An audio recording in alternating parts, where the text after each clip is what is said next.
નમસ્કાર મિત્રો, હું છું આપનો યોગીરાજ ભવાન અને ફરી એક નવા વિડીયોમાં તમારું સ્વાગત છે.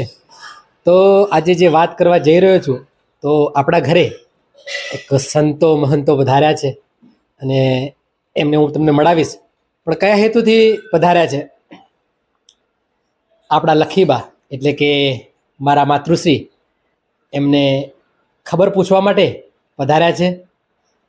તો સંતોના આશીર્વાદ લઈશું, કારણ કે ભાગ્યમાં હોય તો આ વસ્તુ શક્ય હોય. આજે માતૃશ્રીના કૃપાથી આજે મારા ઘરે સંતોના પગલાં પડ્યા છે, તો સંતોના આશીર્વાદ લઈશું. પ્રથમ તો લખીમાના આશીર્વાદ લઈશું.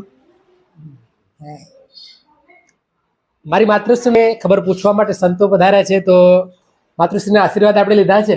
અને હવે હું જેમની વાત કરતો હતો એ બાપુ એટલે કે મોહનદાસ બાપુ, જે મેલડીમાંના આરાધ્ય છે, સેવક છે, તો એમને મળીને એમના આશીર્વાદ લેવા છે મારે. સરસ સરસ. ત્યારબાદ એક આપણા બધાના પ્રેરિત મેઘા મિલેનિયમ મેગા સ્ટાર એવા નરેશ બાપા અને મહેશ બાપા, એમના ખાસ એમના જોડે બેસવાવાળા એવા પથિક દાદા એટલે કે આદિત્ય પથિક, એ દાદા આપણા ત્યાં પધાર્યા છે, તો એમના પણ આશીર્વાદ લઈશું આપણે.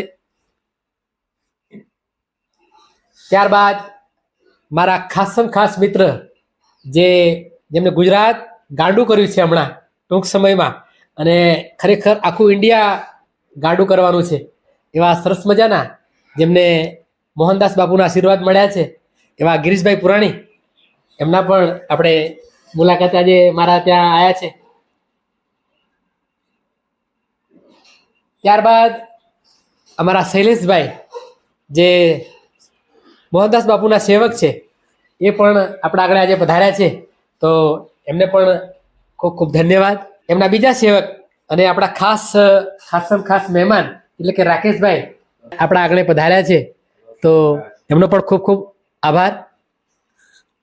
અને આજે મળવાનો હેતુ એ છે કે મને ખૂબ જ આનંદ છે કે આપણા આંગણે મોહનદાસ બાપુ એક લાગણીથી, એક પ્રેમથી આજે મોહનદાસ બાપુ એ મારા આંગણે પધાર્યા છે.